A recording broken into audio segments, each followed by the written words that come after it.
welcome to Big Dumb Movie, where we discuss a different Big Dumb movie every episode. I'm your host, Corey, and I'm here with my co-hosts, Alan. Hello. And Steve. Welcome. Welcome, guys. This time around, we watched the Mighty Morphin Power Rangers movie. No, wait. Mighty Morphin Power Rangers, the movie. That's right. I got it right that time. 1995. 1995, year verified, directed by Brian Spicer. Now, I want to ask you guys a quick question. Who's your favorite Power Ranger? Alan, go. No idea. I'm not gonna lie. I don't have a particularly favorite one. Like, they all just the same to me. Alan, I just watched you watch the movie. You got to pick one. I gotta pick one. Okay, I gotta pick one. Probably Tommy, the White Ranger, just because he's like the most action, or he's the one that kicks the most ass, I guess. He could do the Liu Kang bicycle kick. He's the one who has like the biggest moves, or he's like the main guy. He has a ponytail. That's pretty good. Weird, but yeah, no, I mean, I didn't have a favorite one. Alan, not a fan. Steve, who's your favorite Power Ranger? Black Ranger. Okay. Because he's played by Johnny Bosch, and Johnny Bosch did an English dub for one of the greatest anime characters of all time. Okay, so you're going with Season 2 Black Ranger, which is Adam. Yeah. Season 1 Black Ranger was Zach. That's right. So I'm going with Adam. Yeah. Yeah. They decided, I think, that it might not be right to have the black guy as the Black Ranger. Yeah, wait, on that point, they had a mixed cast for this movie, because half of them were from season 1, and then they replaced 3 of them. They replaced Trini, they replaced Zach, and they replaced Jason. Yes. So 3 of them got replaced, but the other 3, Kimberly, Billy, and Tommy, were from season 1. That's right. So Power Ranger Season 1, which is like an insane amount of episodes. It's like 60 episodes or something. Seriously, it's crazy. It all had the same 5 people. Now, apparently the actors, they didn't get paid that much. I think they were being paid scale. Basically, one of the actors, the guy that played Jason, his name's Austin St. John, I think. Yeah. He said that they could make more money working at McDonald's than they could being on the show. Wow. That's pretty bad. And that seems like a bit of an exaggeration. I don't know, man. I mean, if that's that's crazy. But they asked for more money, a couple of them, and in return, they got fired and replaced by 3 other people. They were basically replaced off screen at the beginning of season 2. It's really weird. It's like they went and joined a peace conference, and there's these other guys that are going to be taking their place. Yeah. That's it. And So then that's they how made we the get movie. Aisha, the new Yellow Ranger. We get Adam, the new Black Ranger, and Rocky, the new Red Ranger. So they're all in from season 2 to 3, and then in season 3, Aisha gets replaced by Tanya through some weird time travel story. It's so fucking weird. She travels like back in time, and then she finds like another person from the past, and she decides to stay in the past, and the person from the past comes to the future and becomes the new Yellow Ranger. Okay. So this movie took place after season 1, like during season 2? This movie is actually not canon. Weird. Yeah. not. No. Why would it not be? That's so strange. Yeah. You make this movie featuring the same cast with the same title during production of the television show it's spun off from, and it's non-canon. Okay. I know, it's so weird. And even in the show, they, you know how like in this movie they have like those ninja outfits and they have ninja zords? Well, in the show, they also get those, but through different means, through a completely different storyline for different It reasons. just seems like so much effort for no reason. Just tie the movie in. Be like, okay, that happened, and that's where these things came from. I was just going to say, Like- in the show, do they ever reference Ivan or like anything that ever No, happened? no, this is not canon. Just never No. mentioned. Zordon doesn't even look like Zordon in the show. The fucking command center doesn't even look like the command center in the show. That's true. None of it's canon. It's just a fucking waste. It means nothing. But you know what? As a kid, I did not care. This is one of the first movies that I remember anticipating a lot. This, and then a couple years later, Batman and Robin. Those 2 movies, I dreamed about them. That's how much I anticipated these movies. I wanted to see this movie so bad. So, you know, being a huge Power Rangers fan when this movie came out in 1995, my uncle took me, yeah, I guess he was my uncle. He was married to my aunt. So he took me and my cousin to go see this, and we just thought it was the greatest thing we'd ever seen. Like, from start to finish, we thought it was incredible, amazing, completely badass. There was a moment there where I was like, you were gonna break down and realize you had no idea who the man who took you to see this was. You're like, wait, who was that guy? I blacked out. I was never the same since. God, awful. Well, Alan, let's hear your lack of experience with this film. You know me too well. So my experience with Power Rangers, I guess maybe not the movie, but everything I know about it starts and ends with season 1. When I was a kid, I was super into it, but only the first season. So I actually didn't even know who the new Rangers were in this non-canon movie. I was expecting, and I don't know why I remembered all the old characters, or at least the other half, because it was like a mix. So I remember Trini, Zach, and Jason, and I don't remember the new ones, because everything I knew was just from the first season. You don't remember hearing about the movie? Oh, the movie, yeah. So the movie, I remember seeing something about it, but I never saw it or Did you give a shit as a No. kid? No? no. Alan was too cool as a kid for this bullshit. Except Steve, season 1. Season 1 I was super into. Steve, tell us. Well, I wasn't in that much similar boat. I was 12 when the movie came out, and you know what? Looking back, I have to say I didn't dislike this show, but I never really watched it. I had no real interest in it, which I think is strange because there was a bunch of other stuff like Kamen Rider and Ultraman and the Godzilla films that by 12 I was way into. So, like, in a lot of ways, this kind of fit in that formula. But for whatever reason, it didn't interest me that much. I ended up seeing the movie with my younger brother and our maternal grandmother, kind of incidentally. It was one of a handful of days we got left with her by our mom, and she took the two of us to a shopping center she knew that we liked because there was a restaurant in it we liked eating at. That was where the high point of the day was, eating in that restaurant. It was a cool restaurant. And then this was the only movie playing at the theater in that shopping center that she felt was appropriate for us. She had no idea what it was. My younger brother, who's 4 years younger, was sort of excited at the idea of seeing it. And I remember there were two films, this being the second of the two. She took the two of us to see that she hated. And I'm pretty sure it ended up being the last film she took the two of us to. Yeah. Like she was talking about how much she didn't like it after you guys saw it, or what? She didn't say much to my brother and I because she was happy that we had enjoyed ourselves, but I know she said stuff to my mom afterwards, like, I don't know what that was, it was obnoxious and I didn't like it, none of their movies make sense to me, I don't want to take them to movies anymore, and like, We know the Power Rangers in that movie barely made sense. Right. Can you imagine what she was thinking when she saw that? How old was she? oh god, this is 95. She must have been in her early 70s, late Oh my 60s God. or early 70s, yeah, and she had no Yeah, idea she what must it have been was. just so lost. The only thing she knew was that it was a children's thing, which is why I think she picked it out at the theater. Imagine being like 70 years old and taking some kids to go see a movie, Right. and it's this movie, and you hadn't gone to the movies in a long time, maybe even a decade, and you're just like, oh my god, the world is coming to an end. Like, this is what we have in movies now. That's my nightmare. Yeah. Yeah, I mean, I think maybe like her and my grandfather might have gone to the movie theater 2 or 3 years, 4 years before this to see The Godfather Part 3. And that may have been the last time she'd been in the theater prior to Power Rangers. So, Oh man, the days before Rotten Tomatoes. right. If she'd known, there's no way this would have happened. I mean, Power Rangers when I was a kid was everywhere. Yeah. Now our age difference is pretty slight, Steve, but I Yeah. think it's significant enough to impact the Power Rangers experience in our lives. Right. Because I was at the age, I was 9, I think, when I saw this. So I was like perfect age, Right. perfect demographic. I had Power Rangers everything. I had Power Rangers pillowcases. I was a Power Ranger for Halloween. I had toys. I didn't have all the cool Megazords, unfortunately. But, I had a lot of Power Ranger stuff, and I was really into it. Power Rangers was a brilliant idea by the company that made it. Oh, yeah.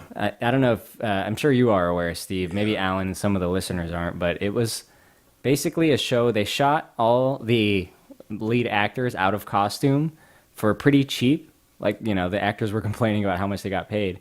And then they bought footage from an existing Japanese show for the monster fights and the Power Ranger costume fights.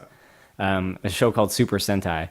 So they saved a lot of money. They just had to shoot like people hanging around a juice bar and talking, really. Pretty much everything was just footage they bought that was pretty cheap. And it's pretty noticeable if you watch it. You can tell like when it switches, like the footage is more grainy, like the Japanese stuff. But Oh, So whose idea was this? Who started it? the person was called Saban. That was his name, I think. Here's his last name. It was him and a partner. They were both Israeli American dudes. Okay. Yeah, and they started a production company called Saban, and they invented this by exactly what you just said. They added their own footage to an existing Japanese show. It was a great idea to cheaply make a show, and it was just inexplicably huge in the United States. Yeah. And it's still going on today. I believe they also did the American distribution of Sailor Moon. So pretty successful. Yeah. I mean, I remember a lot of people watching that. Like, a lot of the girls that were into, like, anime. I mean, there was very limited anime accessibility back then, but yeah. I guess I'm 3, almost 4 years older than you are, but yeah, all the girls in my class, 6th, 7th, 8th grade, were super into Sailor Moon. And the guys like Dragon Ball? Yeah, oh yeah. Yeah, Dragon Ball I absolutely dude. watched. Yeah, 100%. Dragon Ball Z. I got into a lot of the really violent anime young. I was super into Guyver when I was like 10. Other kids had no idea what it was. I liked Bubblegum Crisis and all this obscure stuff, and all the other kids were like, okay, that's cool, you seen Dragon Ball? And then he turns Super Saiyan. Right. You're into Kills Krillin. you're into all this like deep shit like Ghost in the Shell. Right? Yeah, I'm like, look, do you guys know anything about Mamoru Oshii? And they're like, I don't know what that is. Is that Japanese food? Your nerdiness was way too high for these kids, man. You were like So let's talk about Mighty Morphin Power Rangers the movie. Let's get right into it. I guess we should just start where it opens with like a opening crawl Star Wars style, which is weird because the opening crawl explains what the Power Rangers are and kind of how they came to be. Like it sets up the universe. I guess that's for parents, right? I can only assume because kids going to see this movie, they know what the fuck a Power Ranger is. Right. Did that opening crawl help you at all, Alan? Did it fill in the gaps? No, it was useless. It was like a paragraph, maybe 2. What did it say? It's like, oh, the Power Rangers are like the good forces, or It's like they got Zords. yeah. That's pretty cool. It's trying to use the text crawl at the beginning of episode 1. Trade federations. It goes by and you're like, what the fuck did I just read? No. Right?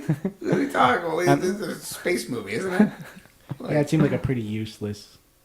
Yeah, I mean, you know what Power Rangers are when you go to watch this.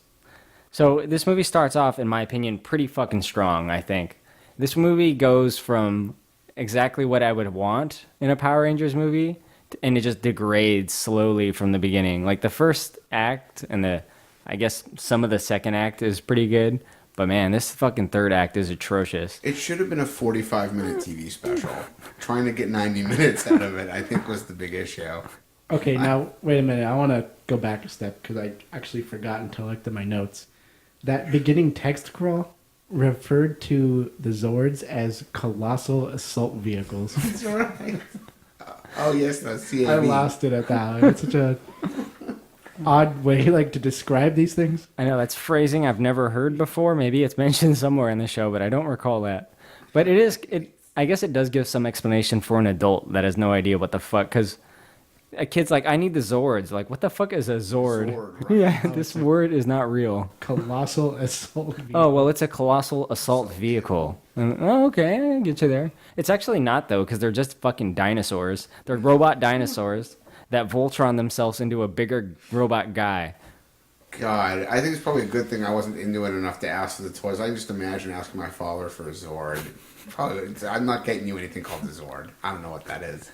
Not to be confused. Just with stop Zords. hitting me, Dad. Right. Put the belt away, please. Oh, I was gonna say not to be confused with Zoids Or the Noid. What about Zoidberg? or Zoidberg. Not Zoidberg. We're talking about Zords. Zords, right.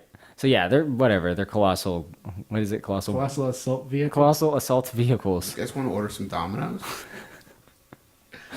So this movie, it starts off and it shows us the Power Rangers out of costume, right? Just them in their 30-year-old teenage form. And they are jumping out of an airplane. So that's how this kicks off. These guys are like action-packed teenagers that do stunts apparently in their free time for charity. Adrenaline junkies. Yeah, they're Well- adrenaline junkies. First, they show Hulk or not Hulk. No, I'm not gonna help him. Go ahead, keep What's guessing. Thor up to? Don't, What the fuck is his name? don't help him. Okay, they show Mark Ruffalo, Hulk and Bull. Hulk, Skull, and Bulk, or whatever the fuck their names are. And then Iron Man. It's Bulk and Skull, my friend. Okay, so Bulk and Skull. And they're in the plane with them too for some reason. Like, Yeah. they got invited. Like, how did they get there? Well, Bulk and Skull have like a pretty good arc throughout the series. So they start off as like bullies to the Power Rangers before they're even Power Rangers. Even though they all like know martial arts and are like buff as fuck, Bulk and Skull are like these two bumbling guys that try to pick on them. And the Power Rangers, they like just like kind of let it slide. They're like, these guys are whatever. Like they never retaliate. They just feel bad for Bulk and Skull. They're kind of like losers. But Bulk and Skull eventually they start like idolizing the Power Rangers and they stop being bullies and they join this like junior police force and they have like dreams of becoming cops one day. And at this point in the series, this is mid-season 2, they're basically trying to do like be good. Like they're, they suck but they try to help the Power Rangers when they can. Every now and then they'll see like a Power Ranger get captured and they'll like rush in and try to fight a monster and just get their asses kicked. So yeah, they're bumbling, but they're also assisting in this charity drive. This is a charity thing that they're doing. That kind of explains, but doesn't really explain why he has the badge. In the plane, they actually show when they're in the plane, he has like a sheriff's badge or Yeah, police it's badge. because they're junior police training thing, I They're guess. training to be police, but he still gets the badge. Yeah. How old are those two characters supposed to be?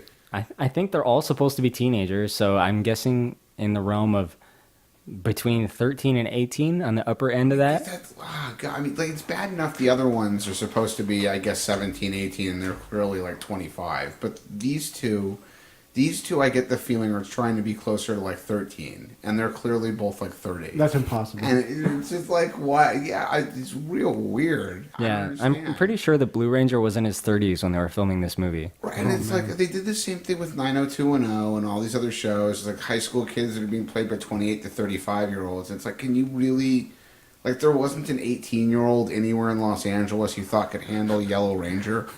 Like, you had to cast adults for this? All right. I mean, I guess. Right? So they look out the side of the plane and they're ready to like jump. And then I think it's Kimberly says, "Oh, you might want to put on your parachutes." And she's like, "Don't forget these." Like they were ready to jump out of the plane, Yeah. but no parachutes. They would have just dove out, man. They were like peeking out. They had their bodies out, like looking down. And then at the very last second, she's like, "Hey, you need a parachute." Like why? Stupid, man. These guys.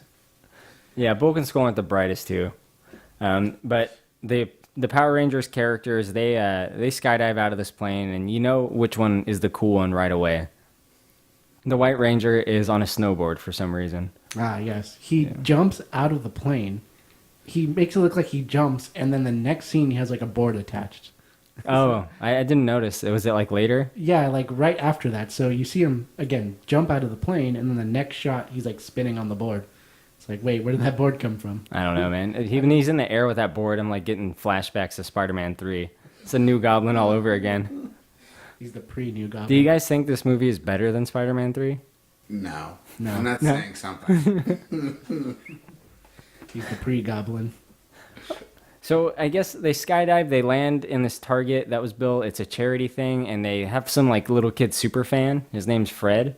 I only bring him up because he has a subplot in the movie with like him trying to rescue like the corrupt parents of Angel Grove that get mind controlled. So we meet Fred, and he's like them, I guess. He idolizes them, and the guys that are the Power Rangers, like I guess they're good kid role models because all they do is like fight crime, charity events. They teach karate classes. They're all about like truth, justice, and the American way, you know.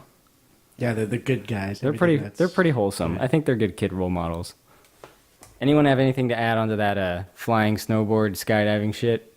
Nah, that speaks for itself. All right. No, except that montage was like over 5 minutes. It was very drawn out. I mean, as long as we're going to segue into the fact that the skydiving leads into them rollerblading. Yeah, right after that, it's a rollerblading montage. The hot first rollerblade montage, sesh. yeah. Full pads, elbow pads, knee pads, helmets, color coordinated rollerblading. I'm sure I could count the number of times I wore a full set of pads on one hand. Yeah. That's how I ended up with broken wrist and a broken elbow and a bum ankle and two bad knees. Yeah, anyway. Well, that's what I mean when I say the beginning of this movie is pretty good because it's like funny. Like it's dumb shit like that. It's like they're rollerblading, they're skydiving. This is just what they do. They just go have fun in like 90s ways, you know? Like as a group, like they're all coordinated and together. Yeah.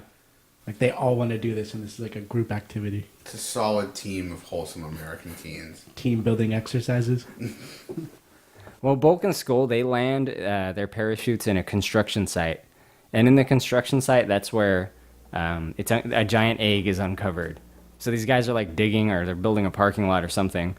And they find a giant claw holding an egg, which we find out is Ivan Ooze's egg a little bit later. Well, they find the like manhole cover. Or Yes. that seal, and then they open it up, and that's when the whole thing comes out. That's right. Almost immediately, the Power Rangers get teleported to the command center. Did you guys recognize the location of the command center? Oh, the command, it's like up there in the Simi Hills or something. Well, it's Vasquez Rocks, Yeah. but the building itself is like it's like a temple at the Jewish University here in Simi. Oh, So yeah. that's off Tapo. yeah, that's the actual building that they use throughout the show as the command center until it's destroyed at the end of season 3. You know, that place is weird, actually, that you mentioned that, because I've always known it's there and I've seen it, but I've never actually like been up there. You can't really go up there. You can drive through there. I mean, it's like a place. No, I asked my wife if we could go because she used to do counseling there. How do you get there then, or how do you get access? You have to be like part of some program or something. Yeah, it's like a Jewish university. Yeah. I It's know like- it's there. I just never been there. But yeah, I've wanted to go there to take pictures in front of the command center, but apparently I can't. I wonder how many requests they get, or like every so often, like it's some kind of weird The fucking thing. tourists coming through see me just trying to get a picture in front of the command center. Thinking about converting to Judaism, but I really need a picture in front of the command center. Aren't you already Jewish? Well, sort of. You're our way in, Steve. Just say yes. Right. So yeah, they go to the command center, which looks like complete shit. The Zordon looks like complete shit.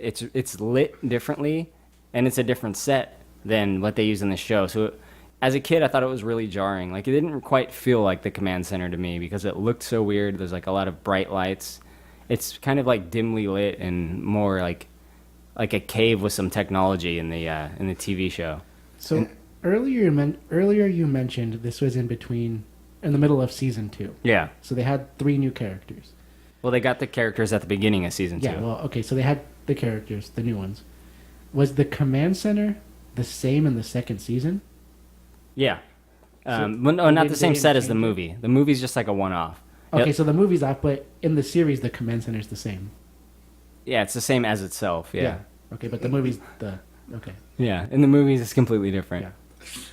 No, I mean, I kind of thought when I saw the movie, like maybe that's just the new command room, but it doesn't make any sense because they don't have any setup for like why it's different, and then Yeah. it goes back to being the old one. Non-canon fucking movies. That's like Yeah. it's like those like dozens of Dragon Ball movies that are just not canon. That like you have to inherently know where they are in the story because they never just tell you. You have to like. But even if it's non-canon, it should still follow the same setup, or it should be the same command center or the same characters. Like, just because it's non-canon doesn't mean shit changes, right? I don't know. It looks different. Zordon's head is fucking different. All right, I guess the Zordon has to be different because they break the fucking tube in this one. it's like the Marvel Zombies version of like equivalent to Power Rangers. Yeah, right? absolutely. Yeah. It's completely outside the normal storyline. Yeah, absolutely. It's the ultimate universe. Anyway, so Zordon says Ivan Ooze is going to come back. You better go stop him. This guy. Okay, now wait. Before we get further than that, Zordon makes a point, and one of many, which I'm going to bring up, and I was laughing really hard about this, is they say a lot of really dark, like brutal adjectives and phrases. Zordon says that Ivan Ooze is unparalleled terror and beyond imagination. Use extreme caution, Rangers. You are dealing with an evil here that is beyond all imagination. Like, that's so extreme. Yeah, he gets real flowery with his descriptions of the villains. Yeah. Unparalleled terror. It's like, wasn't that fucking eyeball guy we fought 2 weeks ago at Unparalleled Terror? He's Yeah. really a lot more like a Mel Brooks character than a movie villain. But he has power beyond your imagination. You're right. He is like a Mel Brooks character. Ivan got a space balls. I mean, we thought fucking what was the guy from 2 episodes ago? Snyder Whiplash was bad. Yeah, but this dude's way worse. Snyder Whiplash, if he got the Teenage Mutant Ninja Turtles Ooze, he would turn into Ivan Ooze. Right. Ivan Ooze is ridiculous. Let's talk about Ivan Ooze. So, Ivan Ooze gets released from his egg by Lord Zed and Rita. They are like the main villains of the show. They're married. And Ivan Ooze gets released from his egg, and he immediately wants to kill Zordon because Zordon trapped him there. And he missed like a bunch of good shit happening throughout the years, like the Brady Bunch reunion. You robbed me of my prime. I was the supreme ruler of the most foul empire in the universe. And now it's time to pay the piper.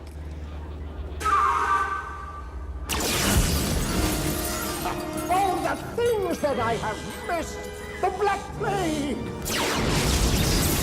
The Spanish Inquisition. The Brady Bunch reunion. He says that. He was trapped in the egg for 6,000 years. Yeah, he says that specifically, though. I missed the Brady Bunch reunion. I missed the Black Plague. I missed fucking whatever, Super Bowl How does he know 30. these things happen? He's been inside a liquid egg for 6,000 years. He's aware of the Brady Bunch? All You missed right. the Raiders game. Yeah. You know the Raiders Super Bowl in 1988? Yeah, I missed that. Well, that joke was there for people like your grandma, man. I mean, I'm pretty sure she did not go for that one. like, no, motherfucker. So while we're talking about Ivan, we're gonna go into the ridiculous phrases again, and I don't remember exactly what he says, but he says something to the effect like, he says his name. He's like, "Oh, I'm Ivan. I'm against all that is good," or he says something crazy. What did he say, Steve? Or he It's said like I'm something against all that is good and decent. yeah, Yeah. Like that. something just insane. It's like Jesus again. They just don't stop with these like dark phrases. Yeah, I'll pop it in here when Ivan Ooze's little description of himself. Too kind. Allow me to introduce myself. I'm the galactically feared, globally reviled, universally despised. They call me Ivan Ooze. But yeah, he's super over the top. He has a plan to kill Zordon because he hates him, and he wants to resurrect his ectomorphicons. Ah, yeah, that's a word. Yeah. It's a word that makes no fucking sense at all.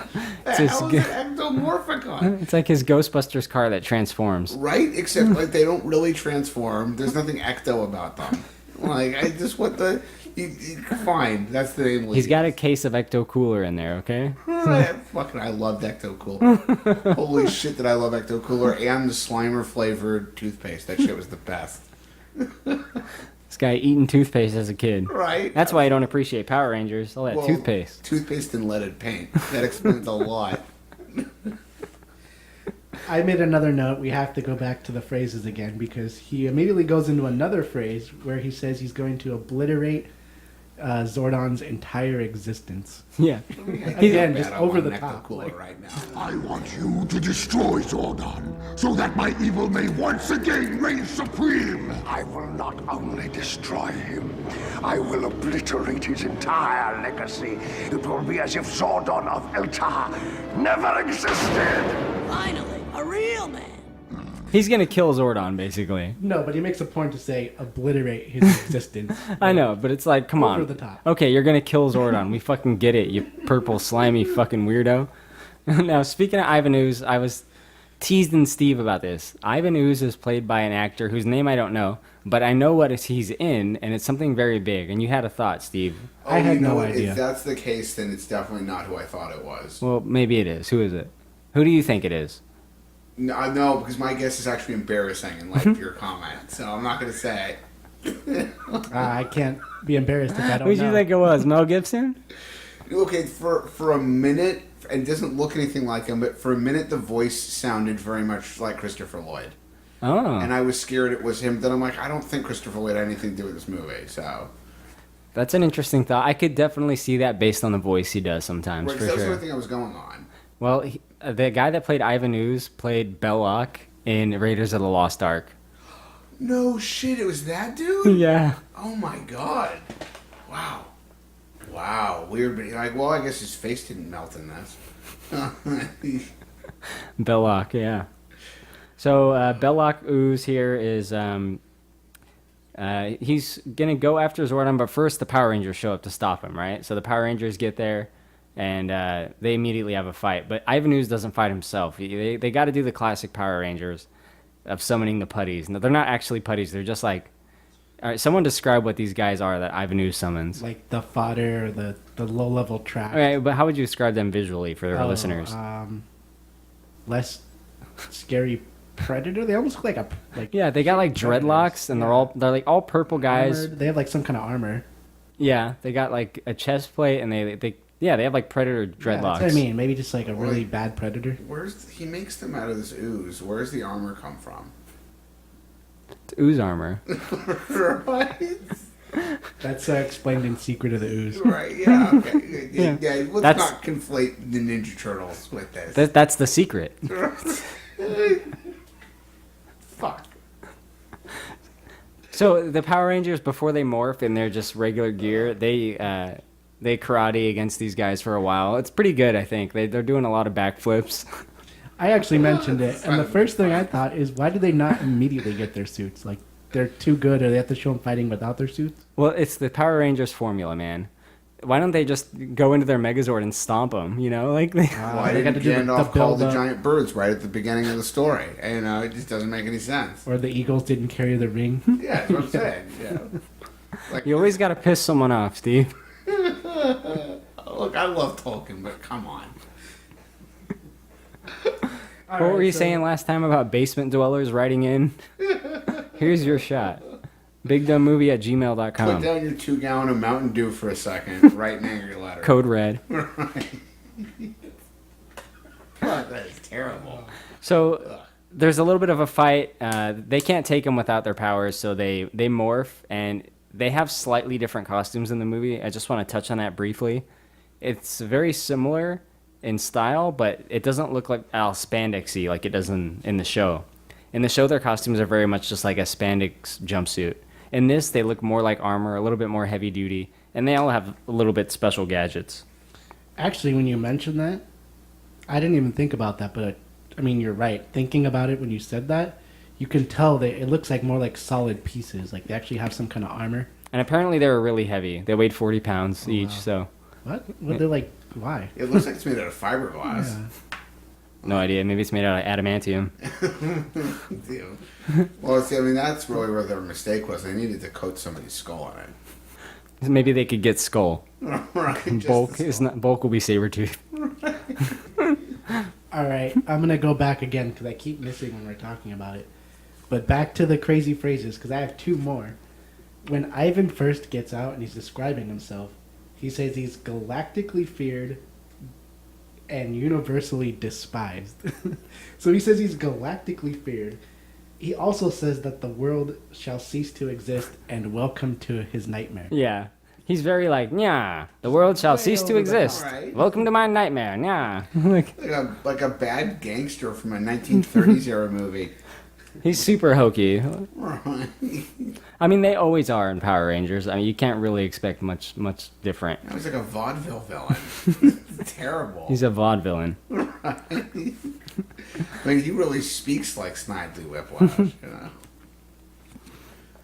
So I mean, the Power Rangers they fight these guys. These guys start hiding from them at one point, and the Power Rangers are like looking for them, like, oh, it's a trap. It's a trap! And one of them has like a power beam. Do you remember what the power beam is? Oh yeah, the power beam. Please cut an Akbar there. Sorry. Sure. Yes. Do you remember what the power beam is, anyone? The power beam is a low-powered flashlight. Yeah, built it's just a into your fucking helmet flashlight, like duct tape to their helmet. that only the Yellow Ranger has. And she's got these two little like ears or eyes. They glow, sort of. So they're like power beams. Like I've got a keychain flashlight that's brighter than that. You have this suit. You're a Power Well, Ranger. they're looking in the dark, and they say like, "Oh, we can't see anything." She goes, "Activating power beam," and I'm like, "Oh, what is gonna happen? Like Iron Man like style?" Like, Can you imagine the military gets sent somewhere and there's like one person with a flashlight? Like what? A low-powered flashlight. Right? You're like this universal fighting force. You get blasted to other planets and shit. One of you has these two little ear beam things. You know who doesn't need to see in the dark? Vin Diesel from what's that movie? God, Pitch Black. Yeah, I should have just got him. Yeah. Oh yeah, that'd be good. He can doesn't- just run the whole thing. He doesn't need a power beam. What's his? Yeah. What is? He's got some ridiculous name. Oh, his name is ridiculous. It's Riddick. Riddick. Ridiculous. Yeah, Riddick. Yeah. There you go. I was gonna call him Xander Kane. That's the other stupid movie. Yeah, Xander. Oh, and then so she has the power beams, and is it the Blue Ranger who has the Terminator like scanning? Oh, that's the Red Ranger. The Red He has the Ranger. Terminator visor. Yeah. Yeah. He sees everything in like the red. That's his power. She has the power beams. He has that like he dialogue activates. options when he encounters an enemy. Fuck you, asshole. It looks straight up like 80s like Terminator. Yeah. I need your clothes, your boots, and your motorcycle. Oh, that would have been nice. Well, they do reference other 90s movies. They say Welcome to Jurassic Park a little bit later. Oh yeah. So, yeah. They get the references, just not in the right moments, you know? Yeah. There's very few right moments in this movie. Well, the next thing that we have is Ivan Ooze. He gets into the command center. Now, this is something that villains have not done before, with the exception of the Green Ranger up to this point. So it's kind of their equivalent to the Riddler getting into the Batcave. Yeah, exactly. I think this came out the same weekend as that movie. Alpha says that in order to get to the command center, you need a power coin. Yeah. But they never explain what that is. Well, you're right. They don't in this movie, but it's explained very thoroughly in the show. Okay. Is Each ranger can morph because of a power coin. Oh, yeah. And it's also their like entrance key into their command center, which is why like no other villains could get in except the Green Ranger who had a power coin. And Ivan Ooze, because you could just ooze in. Yeah, I guess that's one thing that they never counted on. Like someone could just kind of seep in through the cracks of the door. Like, I made another note again. Ivan Ooze calls himself the supreme ruler of the most foul species in the universe. what? Okay. I thought that was weird and over the top again. Yeah, fucking Ivan Ooze, man. This guy's like a poet. There's like 7 lines. They just this way they describe everything is so dark and over the top. for Especially a in the children's beginning. movie. They really get the dialogue fluff in the beginning like knocked out. Like the stuff this guy's saying, he should just destroy the planet like immediately. Like he's Right. way over the top, and then it's this drawn out He's terrible talking plan. more shit than Thanos Yeah. with the full gauntlet. Yeah. This is like Thanos shit. He's like, I'm gonna destroy the universe, and this is my nightmare, and I'm the most supreme ruler. He said the most foul species in the universe. You would think Right. that would just destroy the planet immediately, and he's just this bumbling ooze guy. Thanos is clearly going to lose in the end. You don't need to know anything about the story to know the bad guy ends up losing. But he manages to at least temporarily like erase half of Earth. Yeah. Yeah. This dude does some shit. And Ivan's talking the same game, but his plan is with these stupid ectomorphic things. Yeah, his ectomorphicons are the worst CGI monsters I have ever seen. It's like the poor man's Foot Clan. What his monster things, Yeah. his robots? Yeah, oh, well, that's what we're talking about, the Ooze people. Oh no, Yeah. those guys are at least those guys are guys in costumes. His ectomorphicons are those two giant robots, like a giant Yeah. ant and a giant scorpion. And good Names God, make no do sense. they look fucking horrible? No, they haven't aged well, like at all. No, and like I said, this was around the time of another movie that had good CGI, Jurassic Park. I know that's everyone's like benchmark. Everyone always says, "Well, what about Jurassic Park?" But it just goes to show, like when you put like time and effort into it, like what the results can be. Well, when Oh, your it's budget's more than 100%. $12. Yeah. I mean, they had I think 40 million, or maybe it was 20 million. This movie cost that much to Really? make? This movie? Or maybe I think it might have been 20 million. I don't remember. I looked it up at one point when I was doing some research. God damn, man. I can't explain it well. I don't even know how to describe it, but the CGI in this movie just has that look of CGI from that time. It's like shiny and No, it's worse. no, I mean it's worse, but it has like that shiny, unfinished look. I cannot think of a movie that has CGI as bad as this one. I can't. There are none. Special edition Java from 97 is pretty close. But I think this is worse. it is. I mean, Cat Eye's Java is pretty disturbing, but it Cat is worse. Like, Cat Eyes Jabba, you got Ape Eyes Palpatine.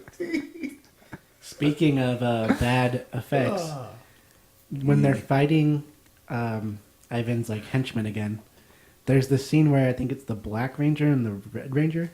They team up to do the double whammy move, and when they hit that one guy, his like face expands. Oh, and it becomes like hand-drawn animation. Yeah, there's like a 2 second, maybe like a second and a half, but that his eyes like it's pop like out of his head, cartoony. and it's like wobbly, like wow. Yeah, yeah, that was really bad. pretty dog shit, man. That one threw me off. I was like, why is that even in there? The fucked up thing is the practical effects and costumes. They look all right. I don't think like Ivan Ooze looks fine. Like he doesn't look too fake. The costume design is pretty good. They have him lit pretty well, so he looks like, you know, notably different from everyone else. I don't know. I think the CGI is just really the downfall. But we'll get to CGI a little bit more at the end. So they confront Ooze they confront those. I'm getting to the end. They kick him in the balls. Okay, come quickly enough. Save that for later. So they finish fighting these guys. Ivan Ooze gets into the command center and he destroys shit. And he just breaks all the computers. He zaps Alpha. He breaks Zordon's fucking fish tank tube. Finally, barely doing what he's like been way over the top about. He's finally doing something. Yeah, you've been boasting for 60 seconds. Do something, man. But yeah, so I mean the Power Rangers, they lose their power because of this. So that's the big like turn here. So they are the Power Rangers, they have their Zords, they have their powers, but they lose them because Ivan Ooze destroys the command center. So that's really, what do they call it, the inciting incident of this movie. They have to go get new powers to stop him. Well, no. First, they figure out they can't teleport back to the command center. Right, because So they lost their suits. Their suits completely like went away. So then they actually go over there to Simi Valley. And that's when they find everything's broken and Zordon's tube has been broken. Yes. And they don't explain it. They just say briefly, like it's like a sentence that I guess he ages outside of the tube at some advanced rate. Yeah, he's in a time vortex. Yeah. I don't know exactly what that means. I don't remember the explanation in the show, but yeah, he has to be in that tube. Yeah. I guess he is just a guy with no arms and legs outside of the tube, though, which is pretty funny. And they show him sitting in the rubble, and he has like a blanket over him, and he's like, dying. No, I think that's like his clothes. Like he has that's no his arms and clothes? legs. I'm pretty sure. Yeah. Well, it looks like just a blanket. Yeah, Floats inside this tube. And he looks very similar. The first thing I thought was the way he looks like Darth Vader in Return of the Jedi. Oh yeah. When Luke takes off his mask at the very end and Vader's dying. He looks pretty much just like that. Yeah, like a bald, wrinkled old white dude. Yeah. Yeah. That's the word you're looking for, man. Bald, wrinkled old white dude. So Geriatric. yeah, he's dying, and Alpha explains that they have to go find the Great Power. Yes, I wrote that down as well. They have to get the great power. And I love how they call it. They keep calling it the Great Power. It's like the most obscure, non-specific. It's just the Great Power. Like, Yeah, what is it?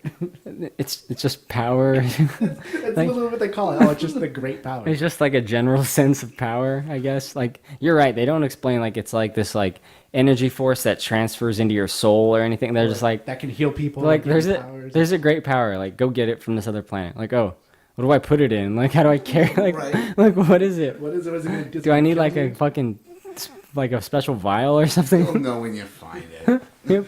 Can I fly after I get it? Like, what is just the Great Power? Apparently yes. So yeah, I love how they keep calling it that. Yeah, the great power.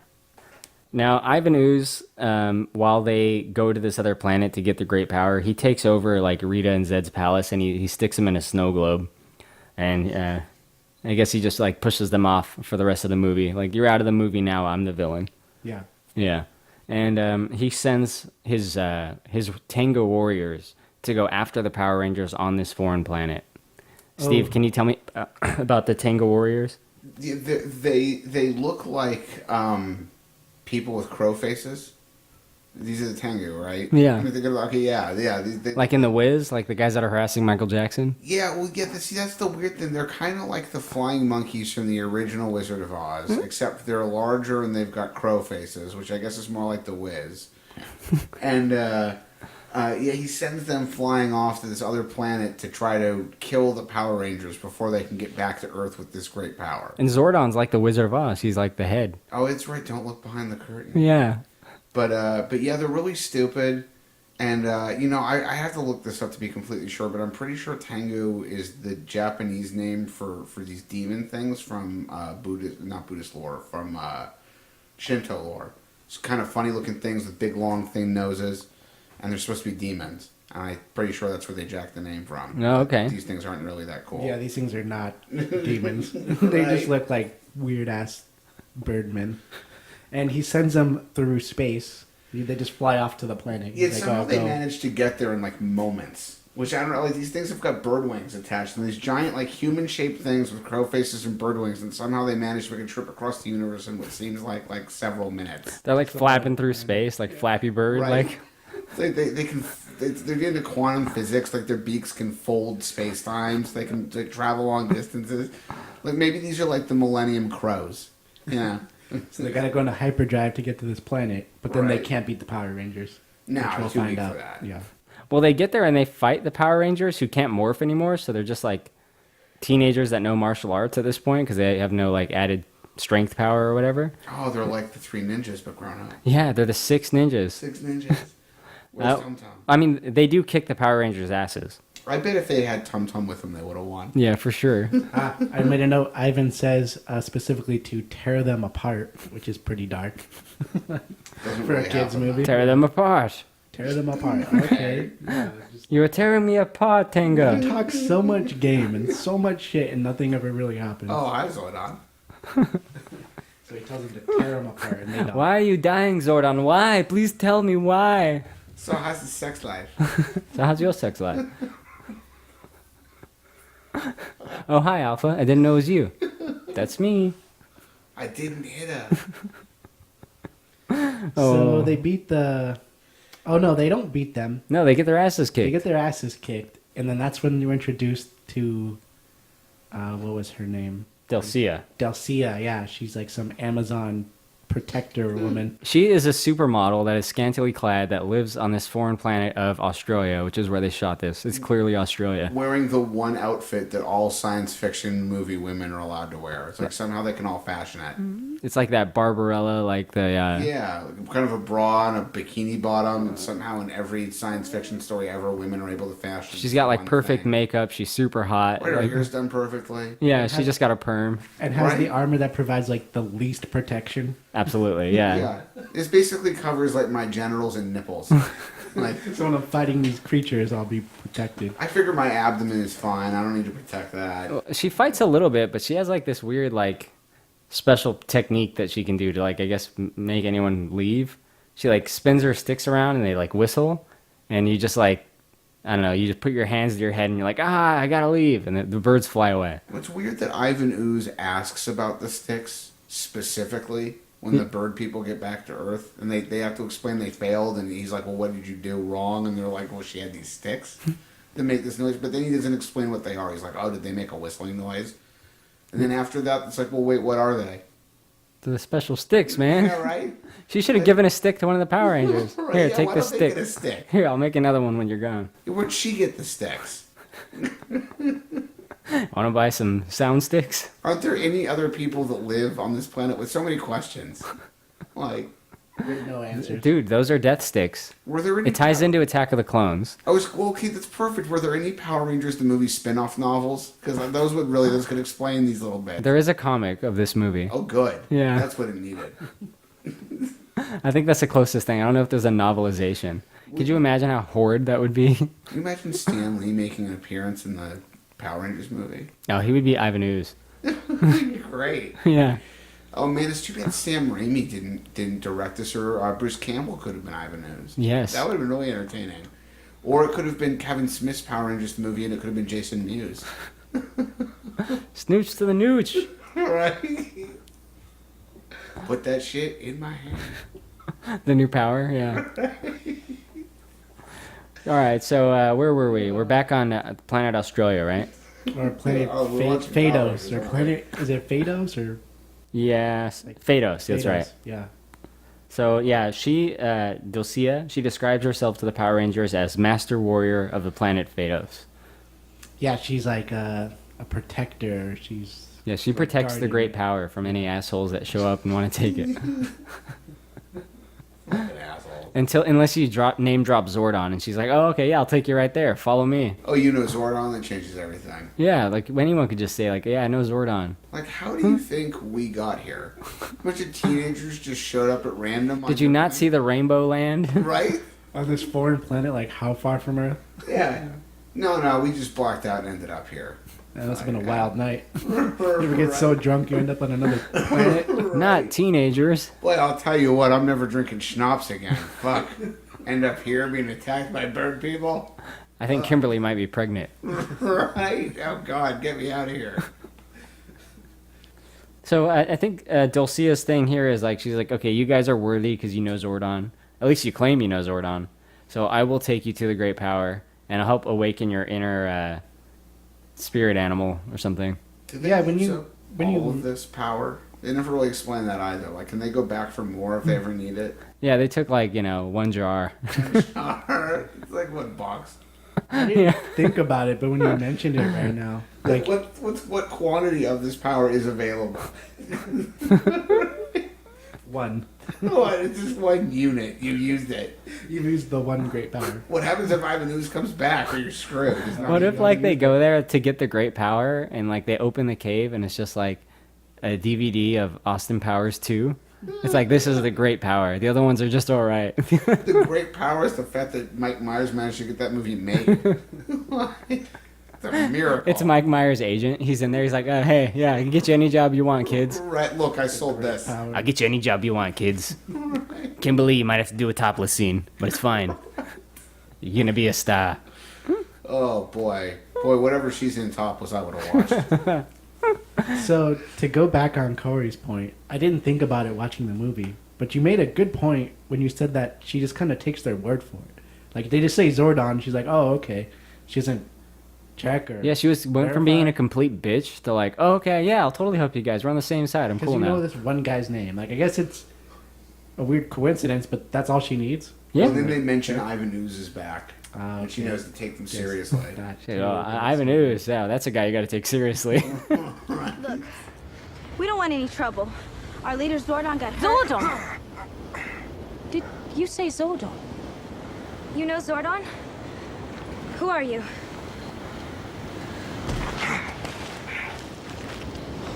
I am Dulcia, Master Warrior of the planet Phaedos.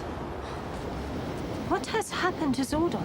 He was attacked by this cosmic being named Ivan Ooze. Ivan Ooze is free? You've heard of him?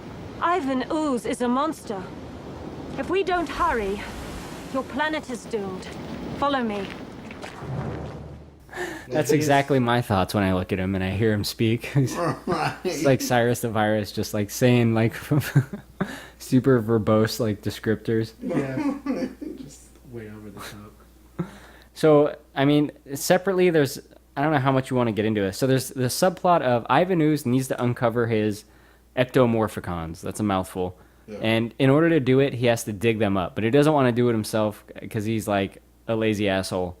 So he has to get parents, not any adults, but specifically adults that have children, parents, to dig up the stuff for him.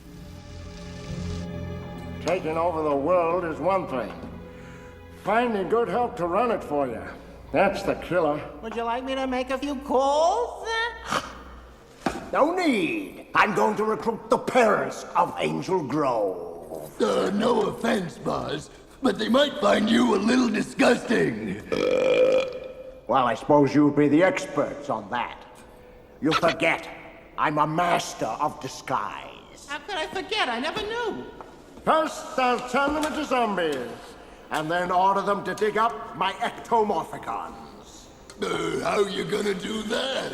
By showing them the wonders of being wicked, with a little bit of Ivan's ooze. And his plan to do all this while being the most like vile creature in the universe, all the shit he's ever talked, he's talking all his game, like he's gonna destroy the universe and his nightmare. His whole plan is to like sell the ooze, and he becomes like a Yeah, salesman. he opens a shop, and they give away basically Nickelodeon gack for free. That's his plan. The most evil, craziest creature in the universe. I mean, I'm gonna admit firsthand here. When I was a kid, I had like toy slime like that, Absolutely. and I would always end up getting it on the fucking carpet somehow. Oh, 100%. Yeah. It ended up on the wall. It ended up on the carpet. I had like the Ninja Turtles ooze. Yes, and the what was the name of the big bee? There was one Ninja Turtles toy with the giant bee, and it came with a bunch of the ooze.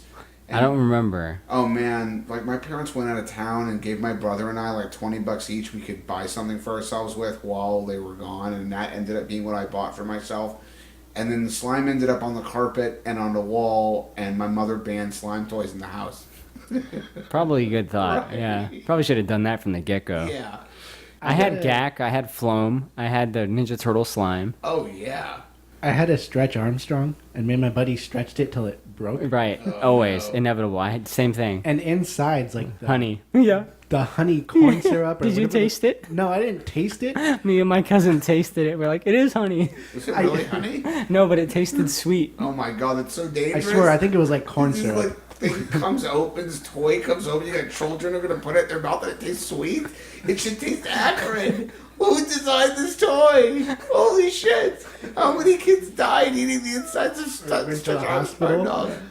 Like you get rushed into the ER. Oh, another Stretch Armstrong broke, huh? Right? Get the stomach pump. It's like Advil. Advil are slightly sweet on the outside. It's whatever it's in their coating. Like that's You're so right. fucked up. Why would you make medicine sweet? Kids should not want to eat this. We gotta go find like hospital statistics for like those years and see. Deaths in 1994. It's only meant to be in your mouth for like 10 seconds. It doesn't need to taste good. Who gives a shit? The Tylenol or chocolate?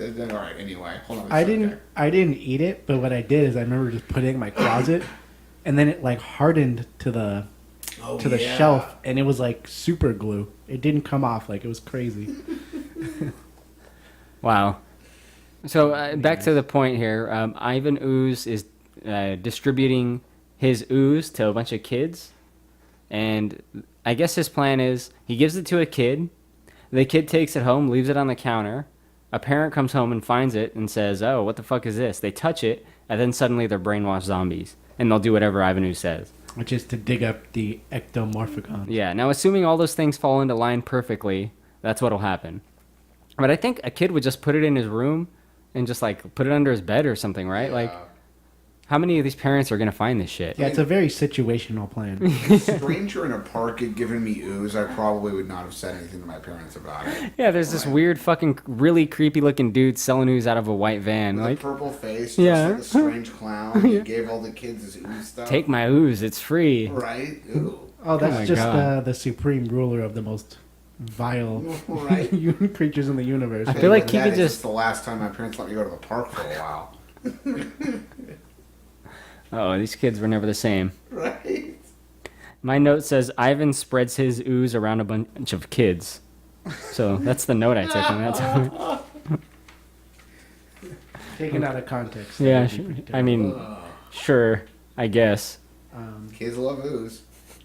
But yeah, I mean, I guess to the whole point of the movie that this guy has all these powers, he just can't like lift them out of the ground or just blast the rocks away. No. This is such a convoluted, drawn out, ridiculous plan. I mean, he needs people to get shovels and pickaxes and literally dig them out by hand. Yeah, because his powers don't work He just wants to sit there and drink his dry ice cocktail. What is that? and make them dance. He drinks his cup and it's just like dry ice. Like, Yeah.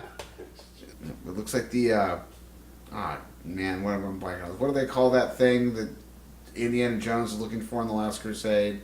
The cup. Oh, the chalice. The or, chalice, yeah, I guess chalice. Or what it looks, chalice. yeah, it looks like a chalice with like this steaming, smoky, like cauldron drink in it. Like, what is in there? What's in there?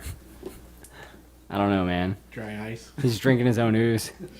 Gross. Probably what? Some people are into that, cough bro. Syrup and 7-Up or Oh, so it's syrup, basically. It's a baby bottle full of cough syrup and coated Tylenol. and dry ice. Yeah.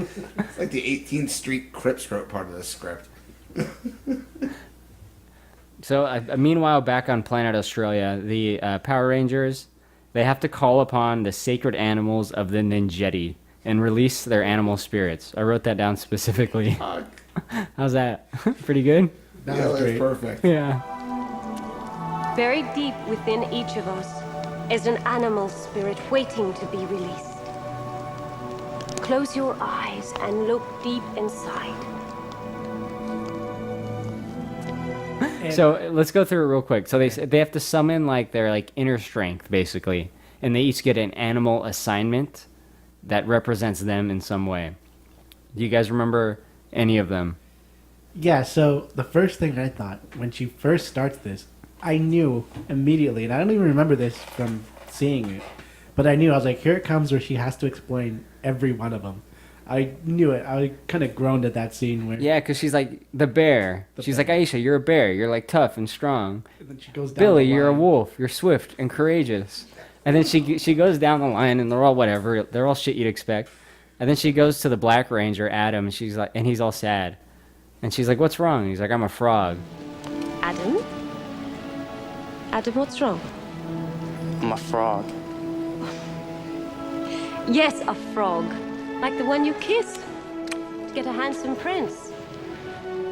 And she kisses him on the cheek, and like that's it. He gets no like, yeah, the frogs, you know, because they can, you know, you lick them and you get high. Like what? What's so cool about a frog? Someone licks you, they're gonna get super fucked up. Homer, are you looking frog? I don't know, aren't some frogs like slightly poisonous? I mean, I guess. What's that's his how you power? die, If right? if someone eats him, they'll also die. It's a toxic high. It's like eating mushrooms. You're literally poisoning yourself to get fucked up. Yeah. I thought that was toads though, not even frogs. And I don't. Yeah, that's a distinction far from me. I don't really know. Yeah. Okay, well yeah, he's a frog and that's stupid. I guess if he's in a single-sex environment, he can spontaneously change sex. Your power is asexuality. Congratulations. Did you just assume my gender? Right? Did you just assume my species? Like, I am an identify asexual as a frog, frog. sir. Yeah. Boy, we're really treading some icy waters. Yeah. Power Rangers was ahead of its Who time. gives a fuck? I like treading icy water sometimes. Yeah, me too. Anyway, so they get their special spirit animals. Now, Ivan is having the parents dig up the robots separately, and then the Power Rangers go on their little excursion. They have to travel to this certain point on the map, like a video game, you know? They have to travel to a certain point to get the thing. They show like it looks like a mesa or like a spire. They show it in the distance. It's Yeah. like one Yeah. like structure. It's like some rock formation. Yeah, that's where the great power is. And they make a point several times that everybody else who has tried has failed, and it's like this arduous journey. Yeah, that but it's no not one that can hard, complete. really. I mean, I feel like us, if we got like, I don't know, maybe like 20 more guys, we could probably do it. You guys want to try? Yeah, you know, let's get some Gatorade, some beef jerky. I think we can do this. I mean, there's two things you encounter along the way. The first thing is a dinosaur bone set. It's a set of dinosaur bones that reanimates itself. What is this, Super Mario 3? You just say that to it and it's defeated. Right. No, but the dinosaur bones, that you don't fight it. I guess if you just take its head off by removing one bone, it's defeated. It collapses. So And that's how the literally Power they Rangers defeat get it. through it. Yeah. Well, first Tommy starts hitting it with a stick, Right. and then he realizes that's not going to do anything.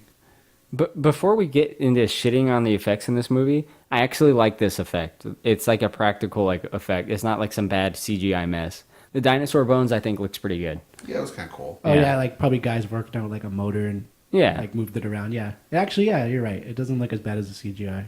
Yeah, absolutely.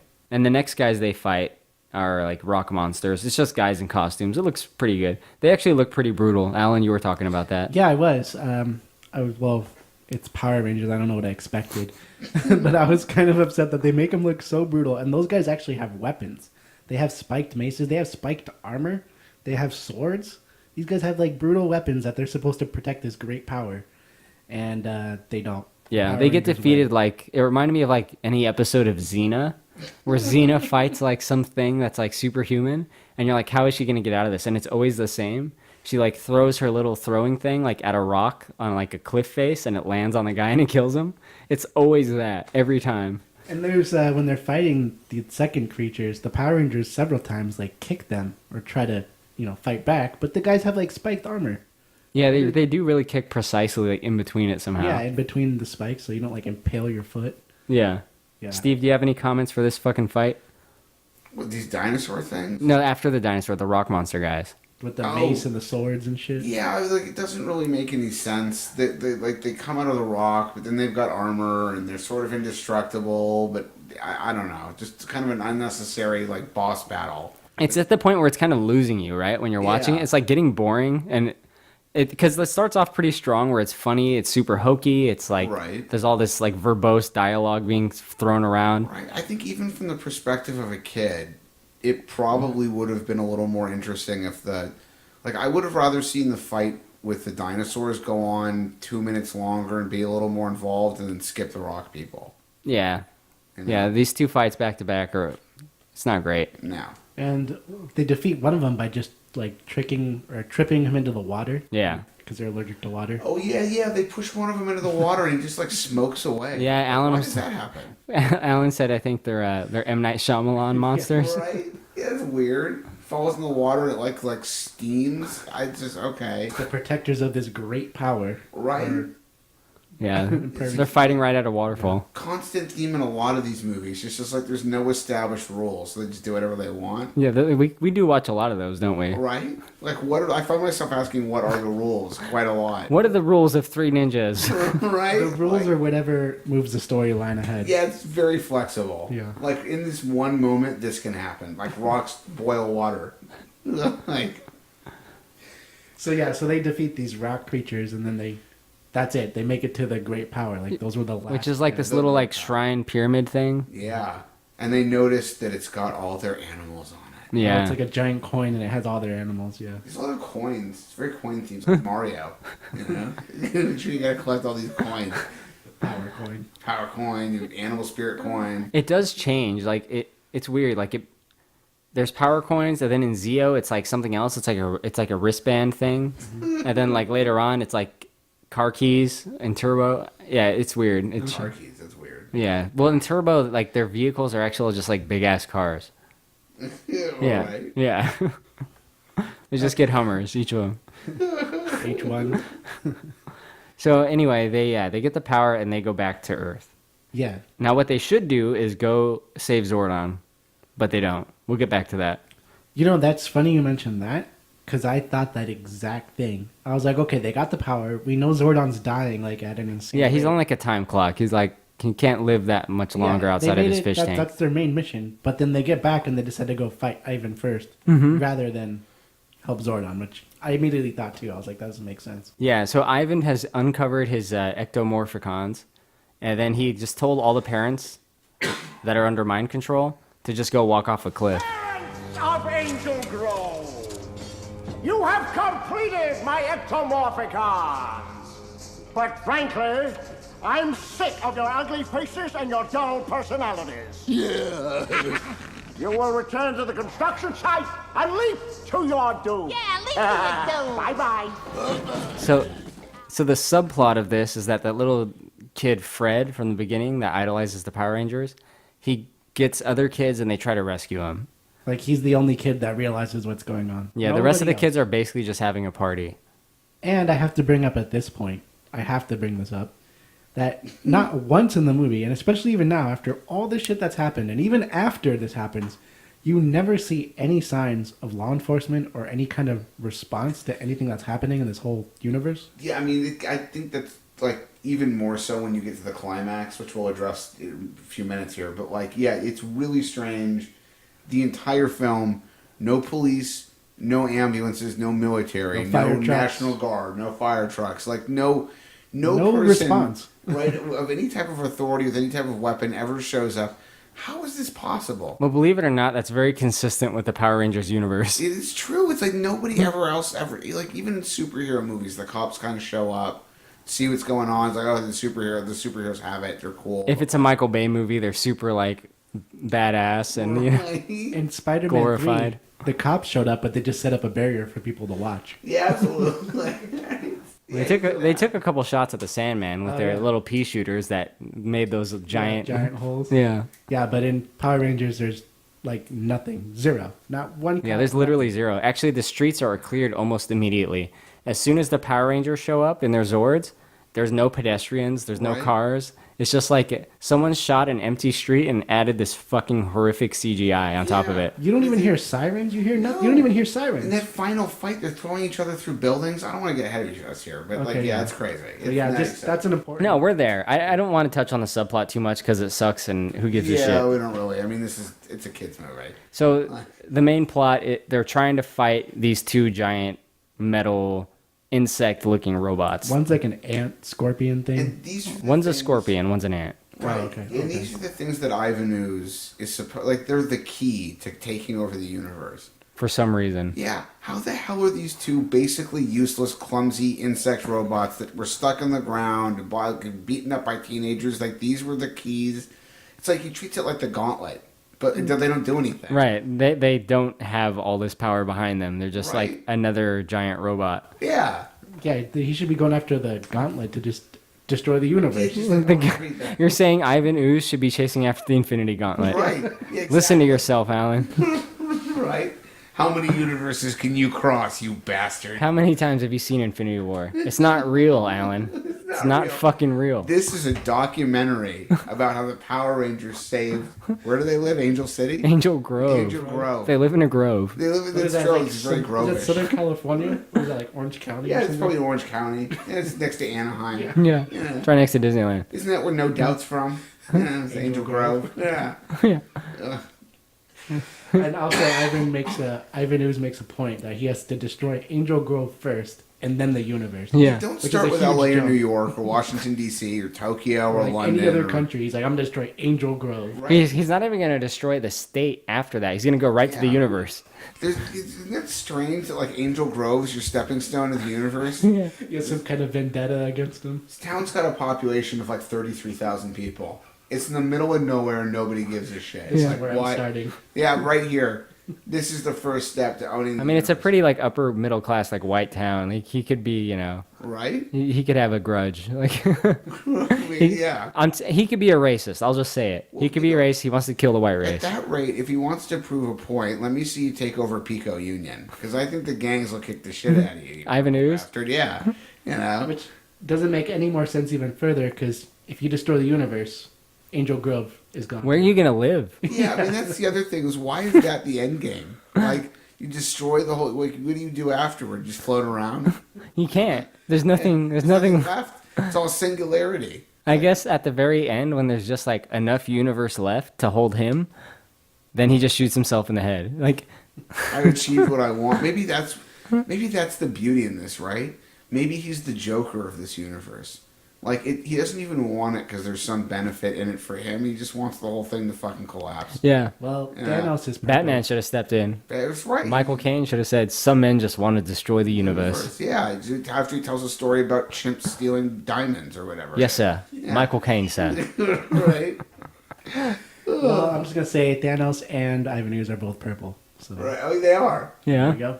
Thanos v. Ivan Ooze is the next crossover, universe crossover. Oh my god, no. It'd be like when they put Godzilla 98 in that Godzilla All Monsters movie. Oh my god. And he just got wiped out in one hit. Yeah, that was great. I love that. Yeah, that was so good. God, I love Godzilla. I mean, not Godzilla 98 because that sucked, but Godzilla in general. That's a lot of fish. It's a lot of fish. Boy, all the sequels they set that movie up for. Oh anyway. So yeah, they're fighting the Ectomorphicons. Ectomorphicons! And then they finally realize they have to summon the Zords. Yeah, so they summon their Zords like straight away, which are like their animal counterparts in like giant robot form. So there's a giant frog, there's a giant ape, giant wolf, robot. Aside from the fact that they're not all lions, this sequence is like patently a copy of Voltron. Like one for one, it's a copy of Voltron. In what way? Well, like these machines all join together to create one giant robot that they control as a team and fight with. And it's silver, yellow, blue, and red, which is the exact same color combination as fucking Voltron. That was Like- never like a court issue, or did they ever fight over That's that? what I'm saying. If I were the creators of Ultron and I'd seen this movie, I would have sued the shit Or out the of show in general, right? But I mean, you're right. More so the movie, just due to like the that one sequence in particular. I mean, yeah, it's like this is just like somebody saw Voltron. It's like, oh, kids love that. Let's squeeze that in. Like, there's certain things though I don't think you could hold a copyright to, like ideas, like I guess that's true. Yeah. You're It's probably a right about complicated that. In ass thing. fairness, you are probably right about that. You But have to- it's just such a. It seems like such an intentional ripoff. It does. Well, if there's any copyright lawyers listening, please let us know. Yeah. Right? They may be past the statute of limitations. Like Corey had to go through 2 separate subscription services just to be able to watch this movie. So. Oh my god. The hoops I jumped through to watch this fucking movie legally. This is kind of the same thing I know, Steve, with, and you mentioned it, Pacific Rim. Guillermo del Toro just saw Oh yeah, Evangelion. I've never seen Evangelion. Oh, so it's just happenstance. Your movie's like 85% like Evangelion. Yeah, it's Okay, Evangelion. all right. Yvonne, what? Neon Genesis Evangelion. Don't know it. Never heard of You it. should see that one. That's a great. No, I'm not saying. I'm saying like that's what he said. Right? You know, Oh, he's like, never heard of it. Anyway, Yeah, it's not weird at all that like you'd mentioned Evangelion movies, but whatever. Nah. Anyways, someone's got to dig into his Twitter. Right? Yeah, absolutely. So they all summon their spirit animal Zords. Yeah. And they form the big. No, first they try to fight them individually. Yeah, but it's stupid and whatever. It's horrible CGI. The third act of this movie is basically unwatchable. This is the reason why I say the new Power Rangers, Saban's 2017 Power Rangers, is better than this one. I didn't love that movie, but this movie becomes unwatchable in the end. I forget how bad it is, and I'm reminded every time I see it. It's like how bad this Zord fight is, for example. It's pretty bad. Your ability to sit through all kinds of stuff is admirable. I mean, really, you've got a lot more patience than I do. Dude, I see a lot of movies every year. I saw like 75 last year, and the year before that, I saw over 100. New releases in theaters. Yeah, you see every. I try to pack stuff in, but there's certain movies I'm just like, I know there's no way I can. Well, I have do to. that. It's like that for me. Certain movies I have to see, even if I know I'm gonna hate it. It's like that with every Transformers movie. Yeah, I see it exactly. Like I just won't go see them. I have to see them. I have to know, and then I see them, and everyone is bad. I don't like any Transformers movies. I don't even like fucking Bumblebee. No. Not into it. Well, there is a good Transformers movie. It just wasn't made by Michael Bay. Right. You know what I mean, though. Yeah, Right. yeah, I get you. Anyway, so yeah, they formed the stupid Ninja Megazord. It looks like shit. Anyone want to say anything about the Ninja Megazord? Oh, there's a particularly great scene where when they enter their Zords, they come in on those like chairs on rails. Yeah. So they rail up to the cockpit, and when they leave, they have to do that arm cross like move Yeah, it's like the to like back up. ejectocito. Entering the Zord sounds really nasty. I don't Yeah. know what that is, but Enter my Zord. right. Put it right in my Zord. Get up into that Zord. Yeah. It's nothing like that. It's just a giant mechanical animal thing. Oh, I got ooze all over my Zord. This is getting really furry-ish. All right, yeah. Yeah, we know how much we don't like furries. God damn it. I thought we'd be able to never mention it again. I'm sure furries are really nice people. I'm not sure about that. I'm sure they're nice. I'm just not into it, man. That's all. Alright, so back to Yeah, Power it's cool. Rangers. No, fuck that. We're talking about furries. Right, your furries are more interesting than the end of this movie. Yeah. Like, No, yeah. Let's talk about this. So, all right. So they defeat one of the ectomorphicons. Fuck that word. Ectomorphicons! And the other ectomorphicon gets taken over by Ivan Ooze. So he turns into his Odo Ooze form, and he goes into it, and he basically becomes it. So he's part metal on the outside, and then he also has the Ivan Ooze head. Oh, yeah, so this is the climax. This is where he's like going all out. This is the anticlimactic climax. Oh, yeah. climax of the Ooze. This is Oh boy, here it comes. Yeah, we were all just Mighty Morphin Power Rangers we were all climax just of the shocked Ooze. by this climax. So here's their plan. They set something up earlier, briefly, that there's going to be a comet that's coming by. So they say, all right, we can't defeat them hand to hand or whatever, even though they don't really demonstrate that. They say, let's take this fight to space, We'll have the comet hit him. We'll throw him in the way of the comet. The comet will destroy him. Makes sense, right? Is that what you would do? 100%. That's what I would definitely try to launch him into a comet. So yeah, they take him up to space, and they're kind of grappling with him in space, and they're kind of at a stalemate. Like he's holding them, they're holding him, so they have to break out their secret weapon. Was there a reason they couldn't just put him back in the box he came from in the first place? They held him for 6,000 years. Excuse me, that was an egg. Put the ooze back in the box. Whatever. I mean, he was in the thing for 6,000 years. Clearly, it mostly works. Like, yeah. Get another egg. Yeah, get another egg thing. Go to Sprouts. Just get another egg. Why are you trying to come up with an original solution to a problem that's already been solved? Like, just do what they did the first time. I don't think Sprouts has a 12-foot purple egg. A fucking bald old paraplegic man put him in an egg before. Right? You got to go to Whole Foods for that. Plus, you get a discount if you're a Prime member, so it's perfect. Do they have it on Amazon Prime? You know what? That's the place they'd have it. If you can't find it on Amazon Prime. Well, let's not forget this was 95. They didn't. If you go to Whole Foods, by the way, make sure you walk because you can't find parking. Right. Anyway. I can take one of those totally not obnoxious Lime scooters. Oh my god. And try to carry 3 bags for the groceries. Way to date the podcast. Someone's going to listen to this in 2 weeks, and that's not going to be a thing anymore. I can only express hope that you're right about that. Fuck those scooters. So, back to the fight. Their secret weapon, the big ending is she has to hit the button too, right? Yeah, so she has to use the secret weapon, which is like they have to break glass. She breaks the glass and she hits the button.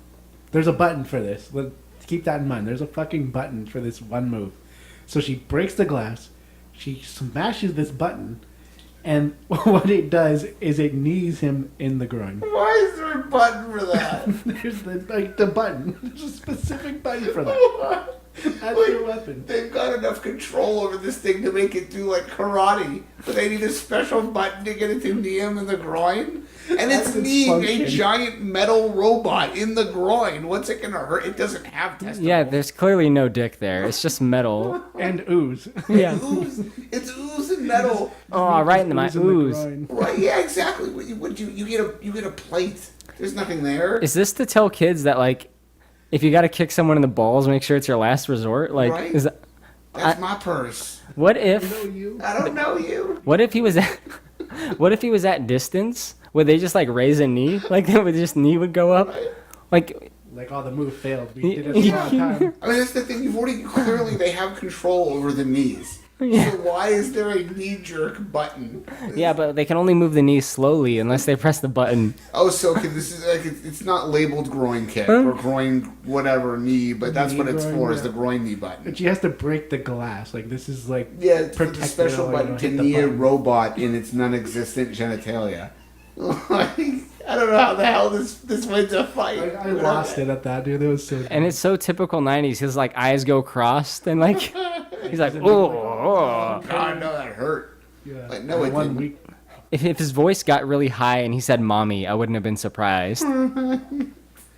Turns out the most powerful, vile being in the universe still gets hurt when you hit him in the groin. Yep. In his metal groin, that's not even part of his actual body. Because he doesn't have a body because he's made of ooze and he's an ooze man inside of a robot. But and okay. That's how they defeat him. That's the move that wins. Well, it sends him in the path of the comet and the comet destroys him, I guess. That's what wins it. After all that shit, after everything that happened, that's what wins. The one final move is the knee to the groin. Also, separately, that kid, Fred, stops the parents from committing suicide, I guess. He sprays them with a fire hose. Whatever, who gives a shit?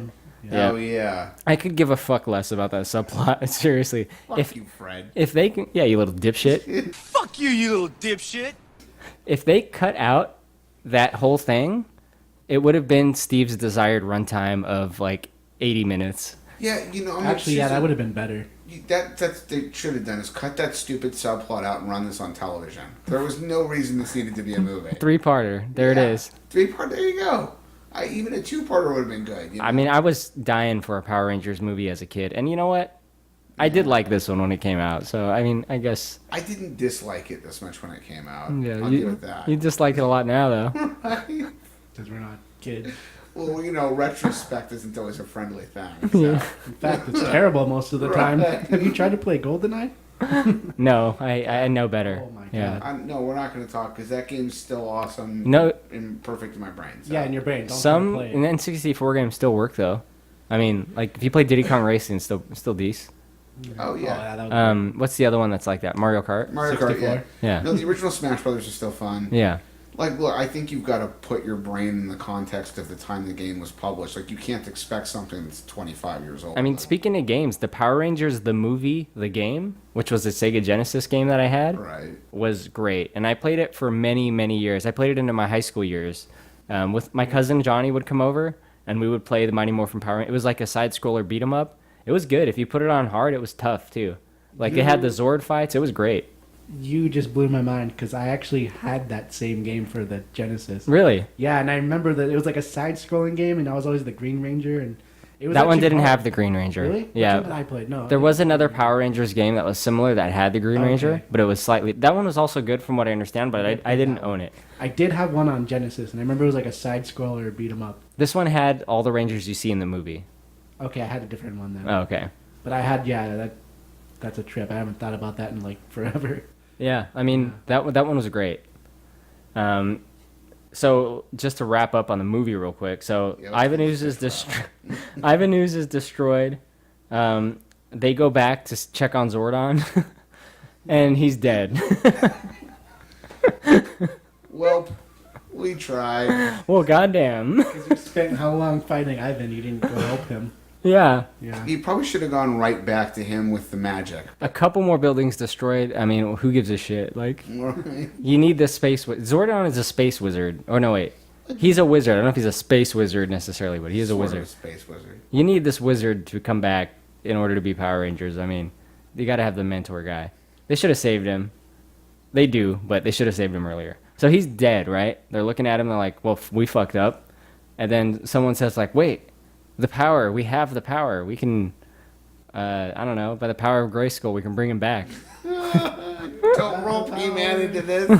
I think it's Kimberly, and I thought the same thing. Like, how does she just know, like, to do that, or that's how the power works? She's just like, knows that we could probably bring him back to life. It's not that hard. We have the power, guys. Look, 'cause she's the attractive one, and that's it. I know. We have the great power that nobody ever explained, but We should take a second to really appreciate Amy Jo Johnson. Boy. She was definitely my first adult crush as a kid. Like, I had crushes in my grade and stuff, but she was definitely the first one. Like, before Princess Leia, before all that, it was the Pink Ranger. She was like the hottest girl in the world to me as a kid. Yeah, she wasn't quite my first, but she was pretty close. She was high on the list. I mean, that was definitely prime time. I'm starting to figure out what girls are interesting for. That came out sounding really misogynistic. Boy. Oh, anyway. More hate mail for Steve. Yeah. Did she retire from acting, or what has she been doing? I'm not sure recently? the offers were all that thick. I don't know, man. She won't return my calls. I can't really figure it out. If you're listening, please call us. Please unblock me. I promise I won't ask any more questions about the Power Rangers movie. It'll be all series questions. That whole incident at Power Morphicon, I wasn't myself. I had a lot to drink. Want to think about the kind of adults that would show up at a Power Rangers conference. They have Power Rangers conventions, and you know what?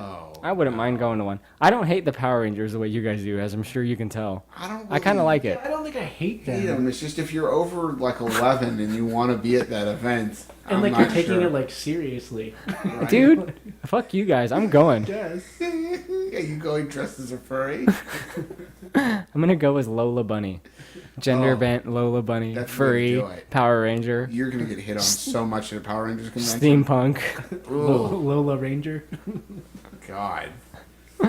So yeah. Anyway, we really appreciate the Pink Ranger over here. Mm-hmm. Anyway, so they bring Zordon back to life through magic, which is pretty cool, and then they have a big party. Yeah, where they have a bunch of seafood. They just seem to have like a big feast. Oh, you noticed the food? That's I did not notice that. They had, Yeah, they had like crab there was legs food? and seafood. Well, and they made a point. They said like they're hungry, and I kind of wanted to make a joke about that. Like, yeah, I'd be hungry if I went to another planet. and Yeah, it's been a long did all 48 this hours. shit. Yeah. We were on another planet. I really gotta pee. I'm hungry. Right. All these basic things we haven't had a chance to do. You were on that planet for 27 minutes, guys. That's Which, horrible. according to Interstellar, should be like 50 years or something. Yeah. Or they should all be like super old now. So they have a party. The little kid Fred that saved the day with the parents. He's like, "Yeah, I guess I helped a little. Like, you're a real hero." I think they were trying to set it up like they're gonna make this kid a Power Ranger in the future. That never happened. But in the Turbo Power Rangers movie, they did make a little kid the Power Ranger. He became one of the Power Rangers, and when he morphed, he grew into adult size. Oh, for fuck's sake. There are way too many Power Rangers movies for a start. Like, there's too many like series. They spun it off too many times. 'Cause Honestly, the original one was just the Power Rangers. You guys would be surprised. Some of them are actually good. I'm not bullshitting. I know the original one is really hokey, Mighty Morphin, but some of them later, like, they have good writing. I'm not bullshitting. Stop it, Corey. I'm serious. What was like Time Force? There were like ninjas. Yeah. The space one, I think, is supposed to be like the best one. What was the one with the cars? You Yeah, said they seriously. Had, like, cars in one. That's Turbo. Turbo. Yeah. Yeah. There's Dino Force. There's all kinds of shit. Force, yeah. Which is just Dino like Wars. the original ones are like Dino Force. They have dinosaur Zords, but anyway. So this movie ends, and there's a short after the credits. Steve, you were in the bathroom, but me and Alan. Oh no, you were smoking. Me and Alan got a brief glimpse of it. It's Goldar decides, since Ooze is gone and Rita and Zed are in the snow globe, he's gonna become the new leader. But then they get out of the snow globe. Oh, yeah. And it's back to square one. So basically, it's like nothing in this movie ever happened. They ended it like that. I think so they could work it back into the show, but they never did for whatever reason. Yeah, it's really strange. The way they get the ninja powers in the show is actually a lot better. It's a lot more interesting. They have to get this guy called Ninjor to help them get them. And is his name really Ninjor? yeah, it's pretty dope. It's cool, right? It's like something some fucking guy just thought about on the spot. It's like something Marge made up. It's like Leprechaun. Trying to make up a comic book to tell Bart about it. It's like Ninjor. It's like the Leprechaun movie when they're like, "Oh, we need a name for the business." Oh, 3 guys that paint. Oh, we need a name. Oh, just Ninjor. Ninjor. Don't hate on Ninjor, man. He's cool. Why is that real? Did somebody get paid for that? Who got paid to think of that? Somebody did get paid for that. Somebody got paid for all of this. Many people got paid. God damn it. Dude, if someone could get paid thinking of Ninjor and I'm still broke, I'm gonna kill myself. Yeah, what am I doing wrong? I gotta come up with Ninjor. Yeah, man. Hindsight is 2020, my friend. I could have been the Ninjor guy. Right? I could have been whatever random writer, Steve Atkins or whatever. Like, Mom told me go with that Ninjor instinct, and I didn't listen. You know. So Well- yeah, that was the whole terrible. Mighty Morphin Power Rangers the movie. So I want to ask you guys one by one, what is your rating of this movie? I'm going to start with Alan. All right, I am going to give this movie 3 out of 10 power coins. It's pretty good. It's pretty good. I didn't like it. I mean, I did like the Power Rangers as a kid. I had the game. I liked season 1, and the movie was just corny. Nothing really worked. It was not even canon, like you said. I don't know why that they just made it just to make it.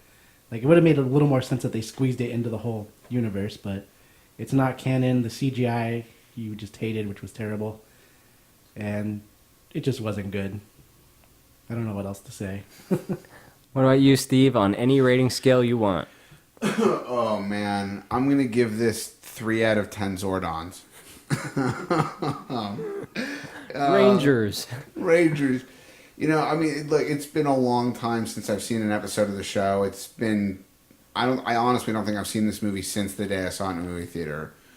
To my memory, the production value of it was a little bit better than the production value of the show, just because they probably had a little more money to work with.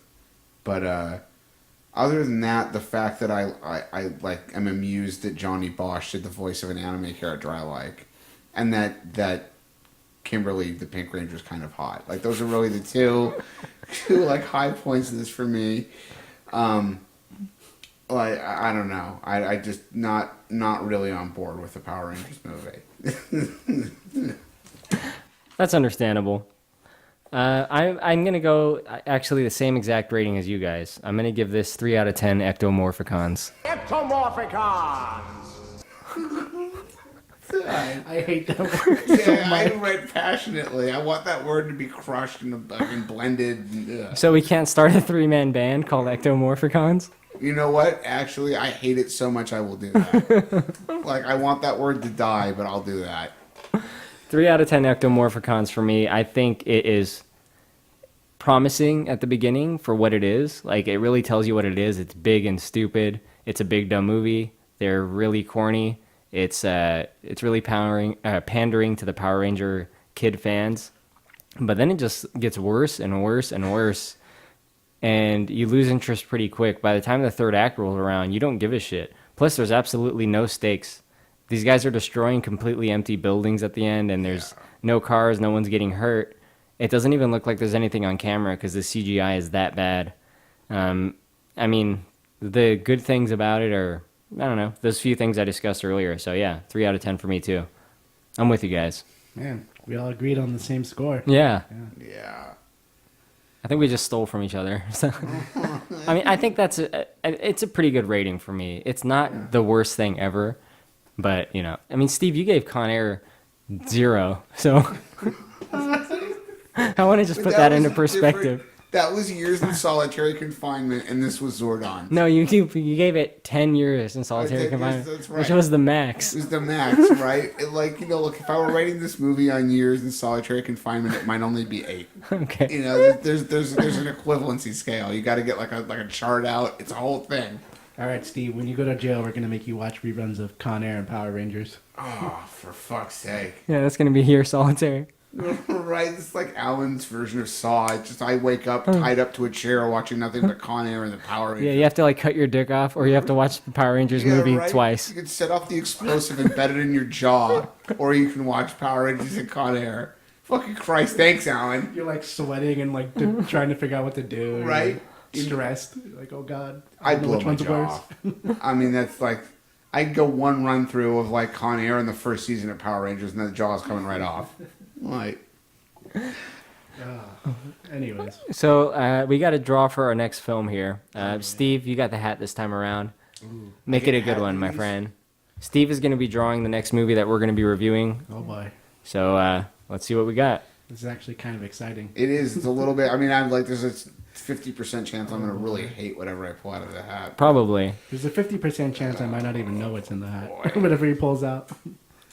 From Dusk Till Dawn. Oh, really? You know what? I think that's one we might all end up being pretty happy with. Oh, for sure. Yeah. Oh. From Dusk Till Dawn. That's a good one. And I put that in there because I never actually saw the full thing. One of Clooney's finest. Yeah.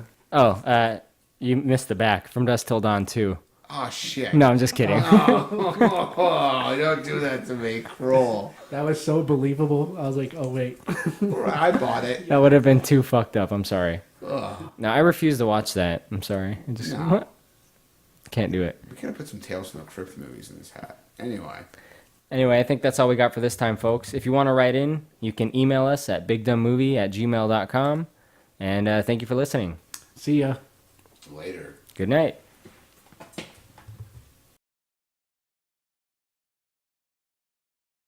Ectomorphicon!